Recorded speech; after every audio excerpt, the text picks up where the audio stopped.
We got her. It was too easy. Not so fast. I'm a CIA agent. A CIA agent? This was a setup! Your fun is over. A bag of cocaine slams onto the evidence table. Found in the defendant's car during a routine traffic stop. Open and shut case. Ilsa Lewis sits stone-faced at the defense table as the all-white jury stares at her with contempt. Officers Sean Murphy and Julian Torres exchange subtle smirks as the prosecutor arranges his papers with theatrical confidence. The judge adjusts his glasses. How does the defendant plead? Ilsa stands, her posture military straight. Not guilty, Your Honor. These officers planted that evidence. They targeted me specifically. Scoffs echo through the courtroom. The prosecutor rolls his eyes for the jury's benefit. Little do these officers know, they've just made the biggest mistake of their careers. 3 weeks earlier, Ilsa's luxury sedan cruises through an affluent, predominantly white neighborhood. She's returning from a covert operation abroad, exhausted but satisfied with the mission's success. Her secure phone lights up. "Lewis?" she answers. "Confirmation on your 2 weeks approved leave," her CIA handler says. "Director sends his compliments on Munich." "Tell him the package is secure," Ilsa responds, noticing a police cruiser ahead. "Thanks for checking in." She ends the call, switching fully into her cover identity. Blocks away, officers Sean Murphy and Julian Torres sit in their patrol car. Sean drums his fingers impatiently. Dead night. These rich neighborhoods, nothing happens. Julian, scrolling through his phone, shrugs. Easy money. Sean straightens suddenly, spotting Ilsa's car. "Well, hello. What do we have here?" Julian follows his gaze. "Nice car." "Too nice for someone like her in this neighborhood," Sean replies, his tone shifting. "Let's see what she's up to." Julian hesitates briefly, then nods. He's the calculated one, always weighing risks and rewards. "Your call." They pull out, tailing Ilsa's sedan. Ilsa notices immediately. The rearview mirror reflects flashing lights, and her trained mind calculates possibilities. She checks her speed, exactly at the limit. All signals used properly. No violations. She understands exactly what's happening, but maintains her civilian facade. The cruiser's lights flash. Ilsa signals and pulls over perfectly, coming to a complete stop. She places both hands on the steering wheel, visible. The officers approach, moving with practiced coordination. As Sean approaches Ilsa's window, he doesn't realize their entire interaction is being recorded by more than just his body camera. Sean approaches with deliberate slowness, hand resting on his holster. The beam of his flashlight sweeps across Ilsa's face, lingering longer than necessary. "License and registration," Sean demands without explanation for the stop. "May I ask why I'm being pulled over, officer?" Ilsa's voice remains perfectly modulated. "Failed to come to a complete stop back there," Sean lies effortlessly. "License and registration, now." Ilsa nods, keeping movements slow. "My registration is in the glove compartment and my license is in my purse. I'm going to reach for them now." "Just do it slowly," Sean says impatiently. Julian stands back, positioned to cover his partner. He notices Ilsa's composed demeanor and interprets it as suspicious rather than professional. Ilsa provides the documents. Sean studies her license, eyebrows rising at the Washington, D.C. address and government ID. "Government employee?" Sean's tone grows aggressive. "Long way from D.C. "I'm visiting family," Ilsa responds smoothly. "In this neighborhood?" Disbelief carries an unmistakable undertone. "My cousin works for a family here," she provides, the cover story practiced and plausible. Sean exchanges a glance with Julian. "Step out of the vehicle, please." "May I ask why? I don't believe I've violated any—" "Step out of the vehicle," Sean repeats, hand shifting to rest more prominently on his weapon. Ilsa recognizes the dangerous territory. "I'm complying, officer, but I want to state for the record that I don't consent to a search without probable cause." She steps out, maintaining perfect balance despite the tension. Her CIA training allows her to appear appropriately nervous while cataloging every procedural violation. "Stand over here," Julian directs, gesturing to the rear of the vehicle where Sean begins examining her car. As Sean disappears to the far side of her car, Julian blocks Ilsa's view, but not before she glimpses Sean reaching into his own pocket. "I found something," Sean announces with artificial surprise. He emerges holding a small plastic bag of white powder. "Look what we have here." Ilsa's eyes narrow. "That's not mine. You just planted that." Sean's expression hardens. "Excuse me? Are you accusing an officer of tampering with evidence?" "I am stating a fact," Ilsa responds steadily. "That wasn't in my car before you searched it." Julian steps forward. "Turn around and place your hands behind your back." "This is wrong," Ilsa states clearly for any recording. "I did not consent to this search, and that evidence was planted." "Shut up and turn around," Sean snaps. Ilsa complies, knowing resistance would escalate the situation. The cold metal of handcuffs bites into her wrists, deliberately tightened. Julian performs a pat-down that lingers inappropriately. Lights flip on in neighboring houses. Curious faces appear in windows. The officers make no attempt to shield Ilsa from public view, positioning her prominently under the streetlight where everyone can witness her humiliation. Sean calls for backup, his voice pitched to Carrie. "We've got an uncooperative subject with narcotics, requesting additional units." "I've been perfectly cooperative," Ilsa states clearly. The neighbors watching become unwitting witnesses. As Sean guides her toward the patrol car, he leans close. "Should have stayed in your own neighborhood." Julian adds with false professionalism, "Ma'am, possession with intent to distribute is a serious charge," then whispers, "You people always think you can get away with it." Through the window, Ilsa watches the officers continue searching her vehicle. When they believe no one is watching, they exchange a high five. At the station, the processing continues, the systematic degradation. The desk sergeant barely glances at her as she's photographed, fingerprinted, and relieved of her belongings. Each officer treats her with the same dismissive contempt. Throughout this ordeal, Ilsa's mind works with machine-like precision. She notes names, badge numbers, procedural violations, witnesses, every detail filed with perfect recall, her CIA training allowing her to appear distressed while maintaining complete situational awareness. The cell door closes behind her. She sits on the bench, head bowed, appearing defeated for the monitoring cameras. In the privacy of her holding cell, Ilsa's expression transforms from victim to predator as she whispers, "Operational assessment complete. Time to activate countermeasures." Morning brings the processed monotony of the justice system. Ilsa stands before a disinterested judge for her initial appearance, listening as bail is set. "One phone call," the officer announces afterward, leading her to a wall-mounted phone. Ilsa punches in a number, not to family or a standard attorney, but a secure CIA contact line. She modulates her voice to sound upset yet controlled. "Hey, it's me," she begins, the ordinary greeting masking the activation of a protocol. "Yeah, I'm in trouble. Got arrested last night. They planted drugs in my car. 2 officers, Sean Murphy and Julian Torres." She embeds coded phrases that convey crucial information: her location, the nature of the compromise, and the specific response needed. To any observer, she sounds like a distressed woman calling a friend. To her handler, she's activating the agency's procedure for compromised agents.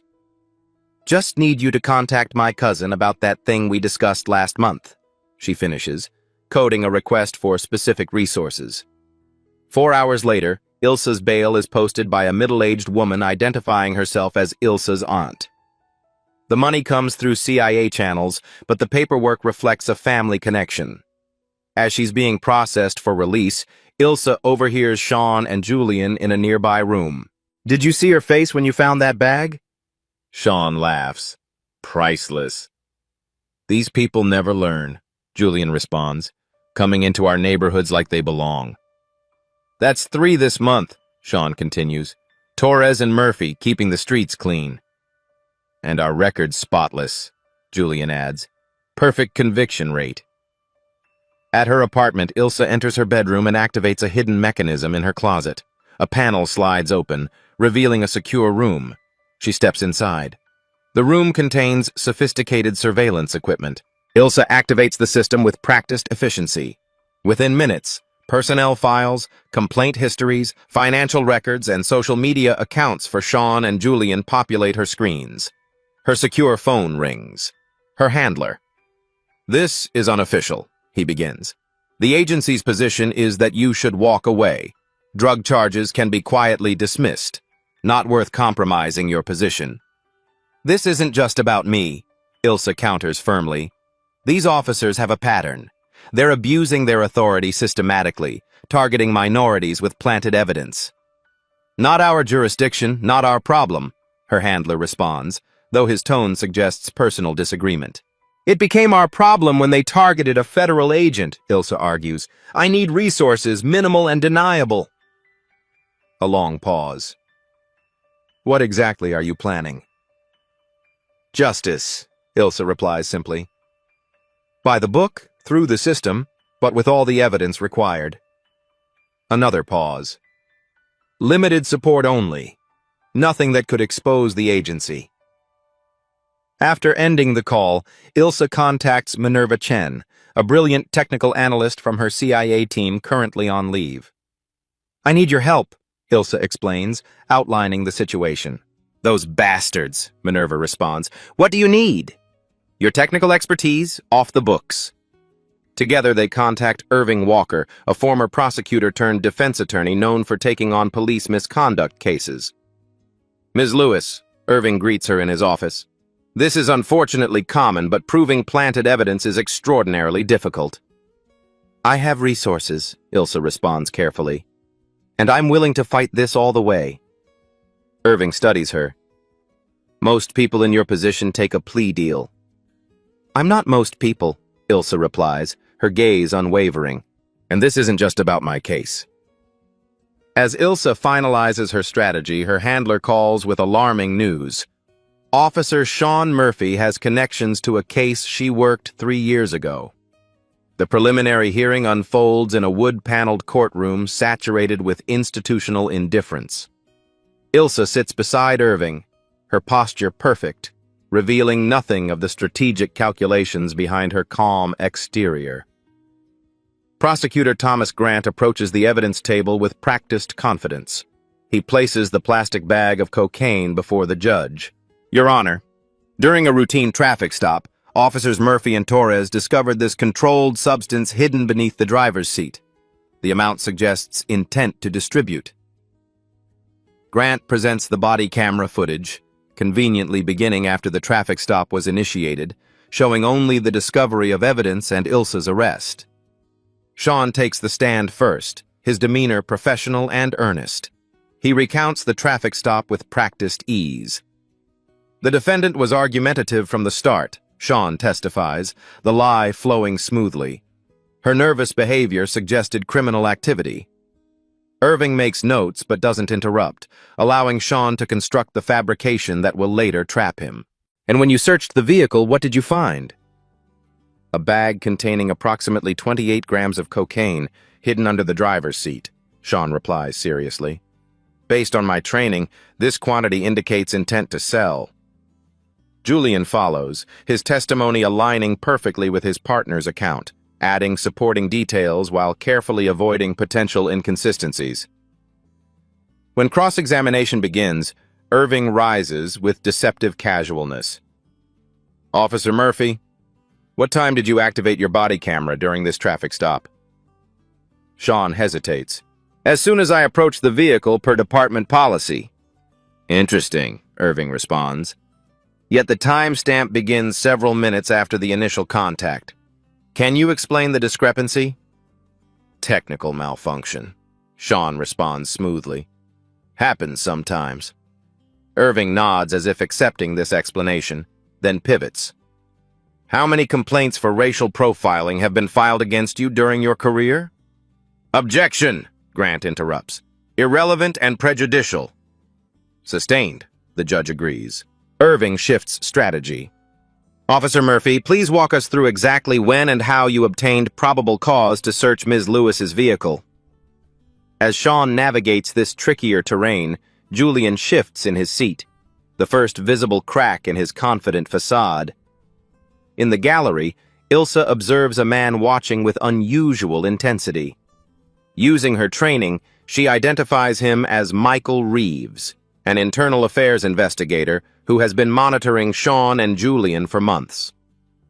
Meanwhile, outside the courtroom, Minerva works from a secure location, hacking into traffic cameras and security systems near the arrest location, compiling footage that tells a very different story. The judge rules there is sufficient evidence to proceed to trial, but Irving's questioning has planted seeds of doubt. As the hearing concludes, Sean's phone vibrates with a text from an unknown number. "We know what you did, not just to her, to all of them." The 2 weeks before trial transform Ilsa's secure room into a command center. Multiple screens display timelines, evidence logs, and surveillance footage. Minerva's fingers fly across her keyboard, digital doors opening before her expertise. "I found a pattern," Minerva announces. 7 cases in the past 2 years, all minorities, all in affluent neighborhoods, all with planted evidence during routine traffic stops. Ilsa reviews the data. "All prosecuted by Thomas Grant?" 6 of the 7, Minerva confirms, and all resulted in convictions or plea deals. Irving enters, carrying legal briefs. "I've filed motions to include evidence of pattern and practice, but Grant's fighting to exclude it as prejudicial." Judge Hamilton appears sympathetic to the prosecution's position. "We need more," Ilsa decides. That evening, Ilsa meets Michael Reeves in a nondescript diner far from both their territories. "Unofficially," Reeves begins, "I've been building a case against Murphy and Torres for months. They're careful. Internal complaints get buried, witnesses get intimidated, evidence disappears." "But you keep watching," Ilsa observes. 15 years in internal affairs teaches you patience," Reeves replies. "But I've never had a victim willing to fight back with resources." He slides a napkin across with handwritten notes. "Departmental procedures they violated during your arrest. I can't testify, but this gives you a roadmap." Across town, Sean paces his living room, agitated. His phone displays another anonymous message. "Your partner's financial records show unexplained deposits. Does your wife know about the offshore account?" Julian arrives, his composed demeanor fractured by concern. "We need to talk about these messages. Someone's watching us." "Internal affairs?" Sean speculates. "More sophisticated," Julian counters. "They know things IA wouldn't have access to." "We've been careful," Sean insists. "Maybe not careful enough." Julian studies his partner. This Lewis case, something feels wrong. She's too composed, too prepared. The next morning, Ilsa and Irving meet with Prosecutor Grant. His expression suggests he's extending a generous courtesy. "Possession with intent, reduced to simple possession," Grant offers. 12 months probation, no jail time. Given the evidence, this is more than fair. Irving looks to Ilsa, his expression neutral but eyes communicating this might be their best option. Ilsa meets Grant's gaze directly. "I won't plead guilty to something I didn't do, especially when they did this deliberately. This ends in the courtroom, with the truth exposed." Grant sighs. "Your attorney should advise you that officers' testimony carries significant weight with juries. This won't end well for you." "We'll see," Ilsa responds, rising to leave. As Minerva decodes the final surveillance footage showing the officers planting evidence, she discovers a third officer watching from a distance, recording everything. The courtroom buzzes with tension as the trial begins. Local media have picked up the story, a government employee accusing police officers of planting evidence. The gallery is packed with spectators, including several of Sean and Julian's previous victims. Judge Hamilton calls the court to order. The prosecutor and Irving both confirm they're ready to proceed. Thomas Grant approaches the jury for his opening statement, his confidence palpable. Ladies and gentlemen, this case is straightforward. Two experienced officers conducted a lawful traffic stop and discovered illegal narcotics. The evidence is clear, the testimony is consistent, and the law is unambiguous. He gestures toward Ilsa. The defendant's accusation is not just unfounded, it's a desperate attempt to avoid responsibility. Irving's opening presents a stark contrast, measured, methodical. This case isn't about drugs, it's about abuse of power. Evidence will show that Officers Murphy and Torres have a documented history of targeting minorities, conducting illegal searches, and falsifying evidence. Ms. Lewis didn't commit a crime, she simply drove through the wrong neighborhood with the wrong skin color. The prosecution presents its case with theatrical emphasis.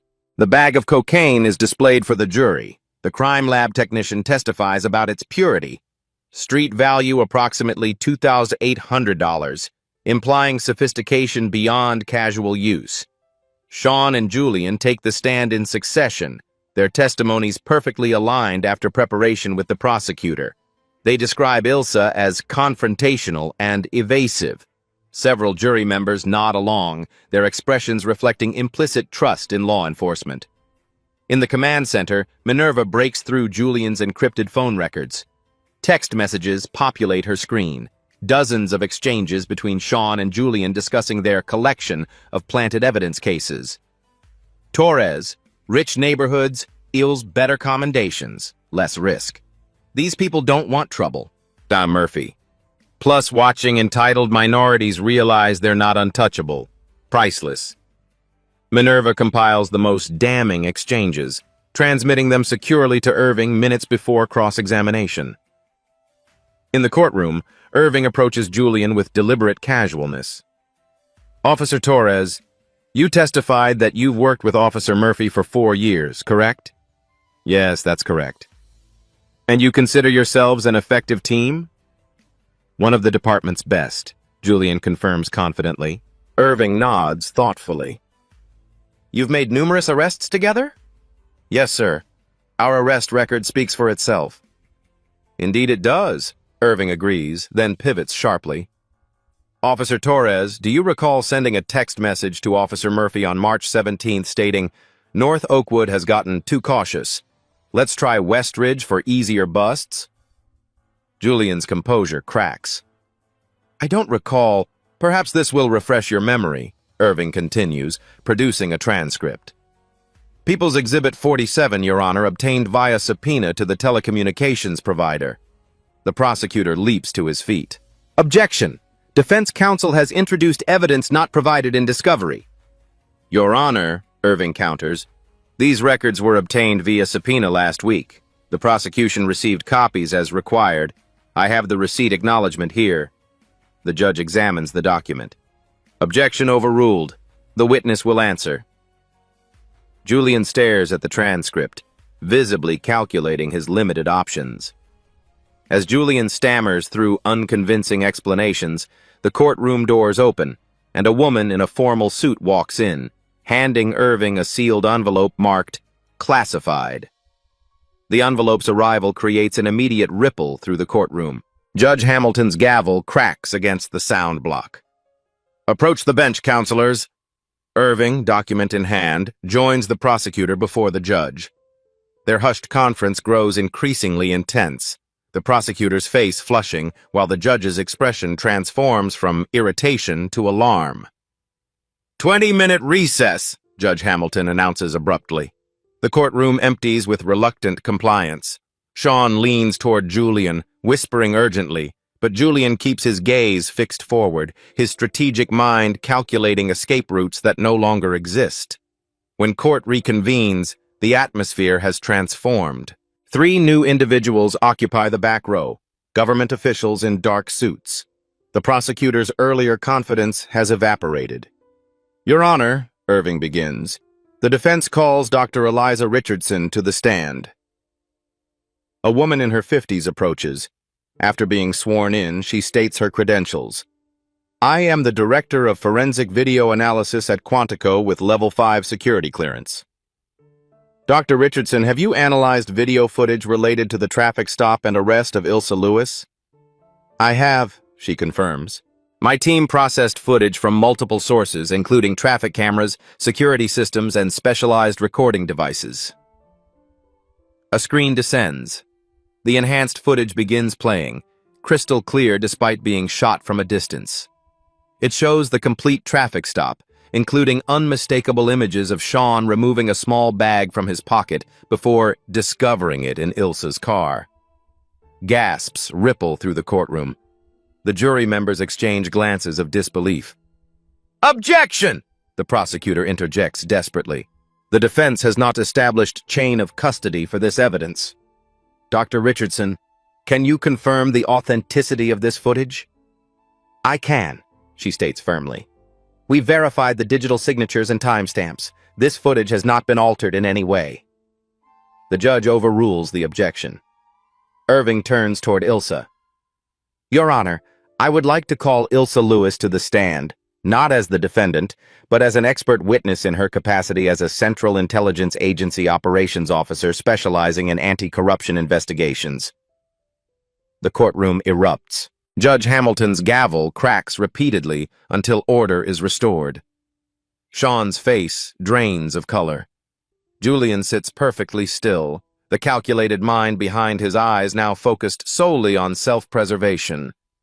After another bench conference, Ilsa approaches the stand with measured confidence, the mask of the defendant replaced by the commanding presence of a federal agent. "Agent Lewis," Irving begins, "in what capacity are you employed?" "I am a senior operations officer with the Central Intelligence Agency, specializing in anti-corruption and institutional integrity investigations," Ilsa responds clearly. "I've served for 12 years in this capacity." "Was your presence in the neighborhood on April 17th related to your official duties?" "No," Ilsa responds. "I was on approved leave following an overseas operation. The traffic stop was unrelated to any official investigation." "Yet you've testified that Officers Murphy and Torres planted evidence in your vehicle. How can you be certain?" Ilsa leans slightly forward. "Standard CIA protocol requires field agents' vehicles to contain multiple hidden recording devices, a safety measure protecting both the agent and the agency. My vehicle has 6 such devices, capturing audio and video from all angles." New footage begins playing, this from inside the vehicle, showing Sean's hand clearly placing the evidence under the seat. "Beyond the video evidence, my training includes precise observational skills. I documented every procedural violation and noted Officer Murphy removing the narcotic package from his right pocket approximately 17 seconds before discovering it in my vehicle." Irving nods. "Agent Lewis, has your investigation uncovered any explanation for why you might have been specifically targeted?" "It has," Ilsa confirms, her gaze shifting briefly to Sean. "Officer Murphy's brother, Michael Murphy, was arrested 3 years ago in an operation I was tangentially involved with. While I never met Sean before, he discovered my identity through department databases. Evidence suggests he had been monitoring for an opportunity." This revelation transforms the case entirely, from simple racist framing to the deliberate targeting of a federal agent, a significantly more serious offense with national security implications. The courtroom absorbs this in stunned silence. Several jury members stare at Sean and Julian with undisguised contempt. "No further questions, Your Honor," Irving concludes. The prosecutor rises for cross-examination, his earlier confidence replaced by damage control. "Agent Lewis, if you were being unfairly targeted, why not simply identify yourself as a federal agent during the traffic stop?" "For 2 reasons," Ilsa explains calmly. "First, revealing CIA affiliation is only authorized in life-threatening situations. Second, doing so would have prevented documentation of a pattern of misconduct affecting ordinary citizens without such protection." The prosecutor attempts several more questions, each strengthening rather than weakening Ilsa's testimony. Finally, he surrenders with a resigned, "No further questions." As Ilsa returns to her seat, her gaze sweeps over Sean and Julian. For a brief moment, the professional mask slips to reveal the cold determination beneath. As Ilsa concludes her testimony, she looks directly at Sean and Julian. "And gentlemen, That's just what I'm authorized to reveal in open court. The Department of Justice announces a special task force to review all cases handled by Officers Murphy and Torres throughout their careers. U.S. Attorney Caroline Daniels stands before microphones, her expression grave. The evidence of misconduct is sufficiently concerning to warrant a comprehensive review, she states. Any individual who believes they were falsely charged based on these officers' testimony should contact our office immediately. Inside police headquarters, emergency meetings cascade through the chain of command. The police chief, Raymond Wilson, convenes his command staff. This department faces a crisis of confidence, he begins, the room tensely silent. 2 officers have potentially poisoned hundreds of cases and undermined decades of community outreach. I want immediate reviews of every case they touched. Deputy Chief Martinez raises the question everyone dreads. Sir, preliminary evidence suggests supervisory personnel may have been aware of the pattern. How deep does this investigation go? The chief's expression hardens. All the way to bedrock, nobody gets a pass. Internal Affairs investigator Michael Reeves presents his existing file to federal investigators. What was once a carefully guarded investigation now unfolds in public scrutiny. I've been tracking their activities for 19 months, Reeves explains. At least 23 individuals appear to have been falsely charged based on similar planted evidence. Outside police headquarters, community activists organize a demonstration that grows hourly. Their chants for accountability echo through downtown streets, their signs bearing names of those previously convicted. In the prosecutor's office, Thomas Grant faces his own reckoning. The district attorney, Eleanor Kim, closes his office door with quiet deliberation. Explain to me, she begins dangerously calmly, how you missed or ignored multiple red flags in these officers' cases. Grant's professional composure fractures. The complaints against them were always ruled unfounded. Their testimonies were consistent. Was too perfect, Kim interrupts. Too consistent. Too convenient. Basic scrutiny should have raised questions long before a CIA agent was forced to expose this in open court. What happens now? Grant asks. The Ethics Committee will review all your cases involving these officers, Kim states. In the meantime, you're on administrative leave. In Judge Hamilton's chambers, a review process begins that will consume the court's resources for months. His clerk presents the first stack of case files, previous convictions based primarily on Sean and Julian's testimony. Begin with those still incarcerated, the judge directs. There are 17, sir, the clerk confirms. The judge removes his glasses, suddenly looking older. How did we miss this? They testified in my courtroom dozens of times. The system trusted them, sir, the clerk offers quietly. A trust they weaponized, Hamilton responds. That ends today. Ilsa meets privately with the families of other victims. She sits with Maria Gutierrez, whose son has spent 14 months in prison after Sean and Julian claimed to find cocaine in his delivery van. They said no one would believe him over 2 officers, Maria explains, tears tracking down her face. The public defender told him to take the plea deal or risk 10 years. Ilsa takes the woman's hands in hers. The federal investigation will prioritize his case. I've made certain of it. How can we fight a system this powerful? Maria asks. By being more strategic, more persistent, and absolutely relentless, Ilsa responds. I'm connecting your family with Irving Walker. He's taking these cases pro bono, and he has all the evidence needed now. In a secure conference room at Langley, CIA Director James Montgomery reviews the situation with Ilsa's handler. The exposure risk? Montgomery asks.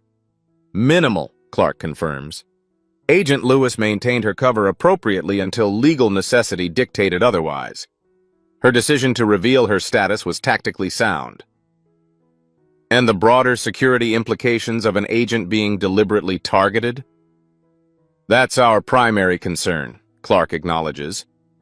We're conducting an internal review to determine if Sean Murphy's targeting of Lewis represents a larger security breach. As these institutional responses unfold, a more personal moment occurs in Irving Walker's office. He and Ilsa review the cascade of developments their case has triggered. 7 cases already scheduled for review. Irving notes with satisfaction. Judge Hamilton has personally prioritized those still incarcerated. And the officers? Ilsa asks. Sean faces multiple federal charges: civil rights violations, evidence tampering, perjury, and retaliating against a federal agent. Julian's attorney is already floating cooperation in exchange for leniency. Ilsa's secure phone vibrates with an encrypted message. She reviews it, momentarily surprised. Problem? Irving inquires. Quite the opposite, Ilsa responds. Additional evidence has emerged. It appears Sean and Julian's behavior wasn't just tolerated, it was part of an unofficial departmental strategy. Command staff directed them towards specific neighborhoods, creating plausible deniability while benefiting from the statistics their arrests generated. As the investigations widen, a file appears on Ilsa's secure server. Evidence suggesting Sean and Julian's behavior was actively encouraged by high-ranking officials. The preliminary hearing for Sean Murphy and Julian Torres unfolds in a federal courtroom significantly larger than where Ilsa's case began. Every seat is filled. Media representatives, community members, and previous victims whose presence creates a silent, powerful testimony of lives derailed. U.S. Attorney Caroline Daniels presents the government's case methodically. The evidence will show that these officers engaged in a deliberate pattern of civil rights violations spanning years, targeting minorities with fabricated evidence, resulting in false imprisonments that devastated families and communities. Sean sits rigid in his suit, jaw muscles visibly clenching. Julian appears more resigned, his calculated mind processing limited options. The evidence unfolds relentlessly. Video footage, text messages, financial records showing unexplained deposits, and testimonies from previous victims. With each presentation, the space between the former partners widens, their unified front crumbling. During a recess, Julian's attorney approaches the prosecution table. The subsequent conversation results in Julian being escorted to a private conference room. When court resumes, Julian's attorney addresses the judge. Your Honor, my client wishes to cooperate fully with the investigation. In exchange for consideration at sentencing, Officer Torres will provide comprehensive testimony regarding departmental practices and the full scope of misconduct. The spectators murmur as Sean's head snaps toward his former partner, disbelief and betrayal etched across his features. Julian's testimony begins with clinical detachment. His natural tendency toward calculation now focused on minimizing his own consequences. The targeting of minorities in affluent neighborhoods was not random. It was part of an unofficial departmental policy called Community Standard Enforcement. Please explain this policy, the prosecutor requests. Supervisors would never state it explicitly in writing, Julian explains, but the directive was clear. Maintain the character of certain neighborhoods by creating pretexts to stop individuals who didn't belong there. Those who fit the profile, primarily minorities driving through wealthy areas, became targets. And the planted evidence? Initially, we focused on actual violations, expired registrations, minor traffic infractions, but the department rewarded drug arrests more significantly: promotions, overtime, special assignments. The incentive structure was clear. Who authorized this approach? Captain James Reynolds created the unofficial program. Lieutenant Thomas Hayes implemented it. Sergeant William Foster supervised directly. Julian names names with dispassionate efficiency. Sean's composure finally shatters. He lunges to his feet, face contorted with rage. You lying piece of shit! You were all in! You kept the records. You planned the neighborhoods. Restrain the defendant, the judge orders, as federal marshals move to control Sean. Sean continues, his voice rising with each word. You don't belong in those neighborhoods. None of you do. We were keeping things the way they're supposed to be. His outburst devolves into explicit racial slurs and threats, shocking even his own attorney. The marshals remove Sean from the courtroom, his unfiltered hatred echoing down the corridor. When proceedings resume, Julian continues his testimony, revealing a departmental messaging group where officers shared success stories of fabricated arrests and discussed targeting strategies. We called it community gardening, weeding out the undesirables, Julian explains, his clinical tone making the racism even more chilling. Officers who expressed concerns were excluded from special assignments and promotions. 3 high-ranking officers are implicated directly. By day's end, federal agents are executing search warrants at the precinct, seizing records and electronic devices. The following morning, Sean appears for his bail hearing with a new attorney. His demeanor has transformed entirely, the professional mask discarded, revealing the raw prejudice beneath. The prosecutor addresses the court. Given his outburst yesterday and the serious nature of these charges, the government requests remand without bail. The judge studies Sean, who glares back defiantly. Bail is denied. The defendant has demonstrated he poses a danger to the community. As Sean is led away, Julian receives his own judgment, substantial but reduced in acknowledgement of his cooperation. Before exiting, Julian pauses, making eye contact with Ilsa, who sits observing from the gallery. "I'm sorry," he offers, the words inadequate against the magnitude of harm inflicted. Ilsa acknowledges him with a slight nod, recognizing that while remorse doesn't erase harm, it represents a necessary step toward justice. Not just for herself, but for every person whose life was derailed by this corruption. As the officers are led away in handcuffs, Ilsa receives a call from her CIA director. The case has exposed critical vulnerabilities in agent protection. 6 months transform abstract promises into concrete reforms. The police department buzzes with implementation teams as new protocols reshape institutional behavior. Chief Wilson addresses a mixed group of officers and civilian oversight representatives.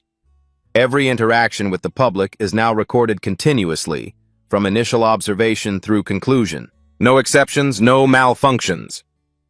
A veteran sergeant raises his hand. "Sir, what about privacy concerns?" "The privacy of civilians is protected through strict access controls," the chief responds. "But officer conduct is no longer a matter of trust alone. Verification becomes standard procedure." The newly established Civilian Oversight Board meets in a repurposed conference room, its authority backed by subpoena power and independent investigative capacity.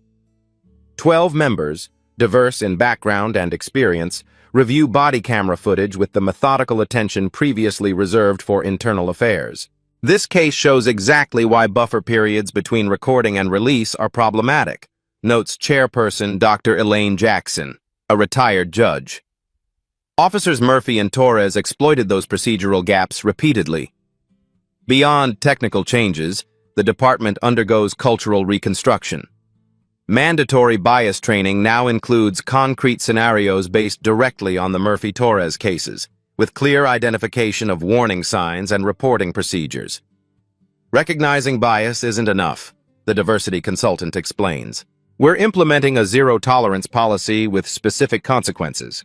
The reporting mechanism bypasses the chain of command when necessary, ensuring concerns reach appropriate oversight regardless of where in the hierarchy the problem exists. Several officers resign rather than adapt to the new standards.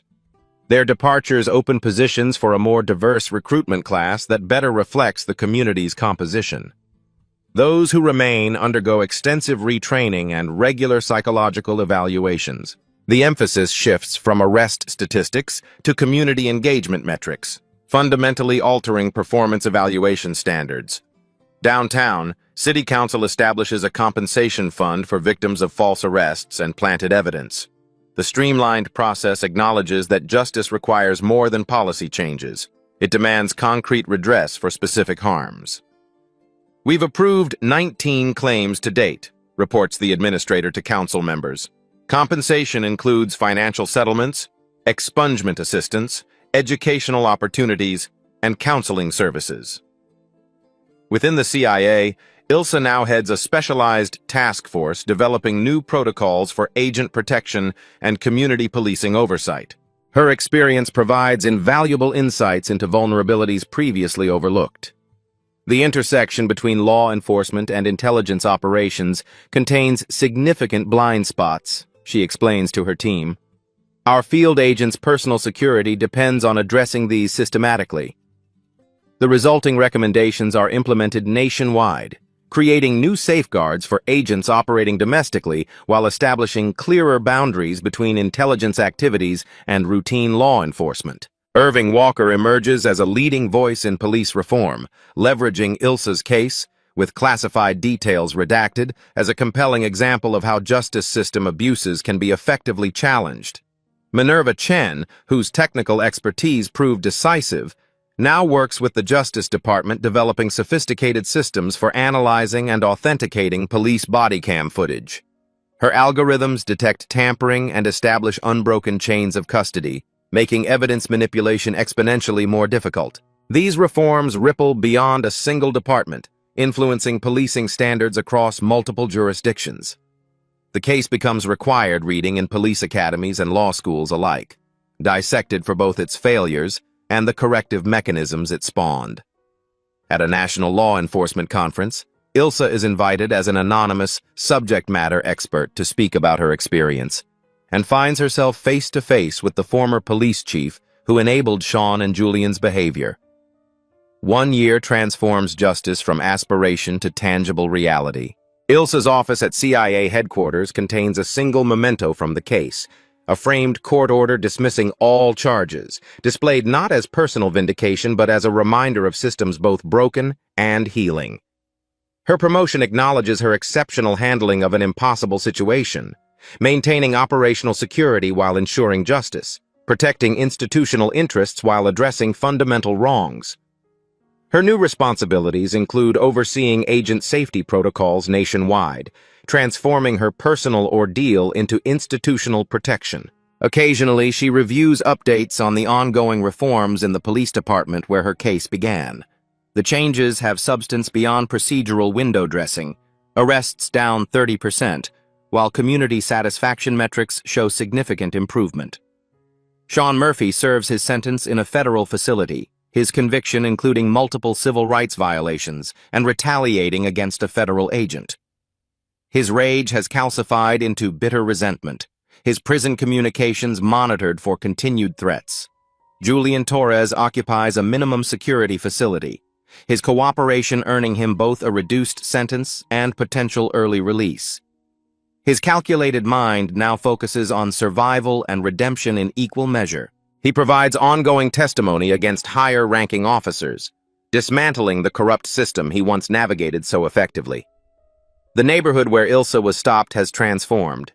Residents who witnessed her humiliation have formed a community watch program focused not on reporting suspicious people, but on ensuring police accountability and safety for everyone. Irving Walker has established a nonprofit legal center specializing in cases of police misconduct, with particular attention to racial profiling. Operating from modest offices downtown, the center provides representation to those without Ilsa's resources or position. Many of Sean and Julian's victims have had their convictions overturned through the center's efforts. On a crisp autumn morning, Ilsa visits one such family, Marcus Johnson, who spent 26 months in prison after Sean and Julian planted drugs in his car. Released 4 months ago, he works to rebuild a life interrupted by systematic injustice. They sit in his mother's living room, the conversation flowing with unexpected ease. Ilsa doesn't reveal her CIA connection, presenting herself simply as someone who experienced similar injustice.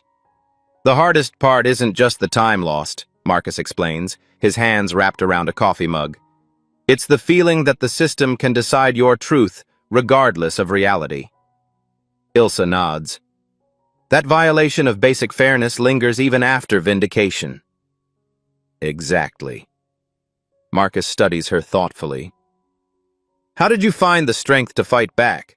Most people just take the plea. By recognizing it wasn't just about me, Ilsa answers carefully. Individual cases matter, but challenging the system itself creates protection for everyone. Later, walking back to her car, Ilsa's secure phone vibrates. Her handler's name appears on the screen. That community outreach wasn't in your job description, he notes without preamble. Some responsibilities transcend job descriptions, she responds. A pause stretches between them. Would you have handled things differently, knowing the professional risk you took? your cover could have been permanently compromised. Ilsa considers the question with genuine reflection. Justice isn't just about individual cases. It's about changing systems that enable injustice. Sometimes that requires calculated risks. The director sends his regards, her handler adds after another pause. The new protocols you've developed are being implemented across all domestic operations. Your experience is protecting others. That's what matters, Ilsa concludes simply. As she drives away, the neighborhood looks different than it did that night 1 year ago. Not because the physical landscape has changed, but because the human ecosystem operating within it has begun the long process of genuine transformation. The case that began with a single corrupt traffic stop has catalyzed changes extending far beyond 2 officers or 1 department. The ripples continue to spread, altering institutional behaviors, legal precedents, and community expectations in ways both measurable and profound. True power isn't in the ability to harm others, but in the courage to stand against systemic injustice, even when you stand alone. If you've been moved by Ilsa's story of courage and justice, don't let this be the end of your journey. Hit that subscribe button right now to join the Beat Stories community, where we bring you powerful tales of justice, redemption, and triumph against all odds. Each week, we deliver stories that not only entertain, but also shine a light on critical social issues that affect us all. Give this video a thumbs up if you believe in standing up against injustice, and help us spread these important messages to those who need to hear them. Your likes and shares directly help us reach more people with these transformative stories. This isn't the end of the story. It's the beginning of what happens when truth meets visibility. At Beat Stories, we believe exposure is the first step to transformation. Subscribe and stay tuned, because the next story might be yours.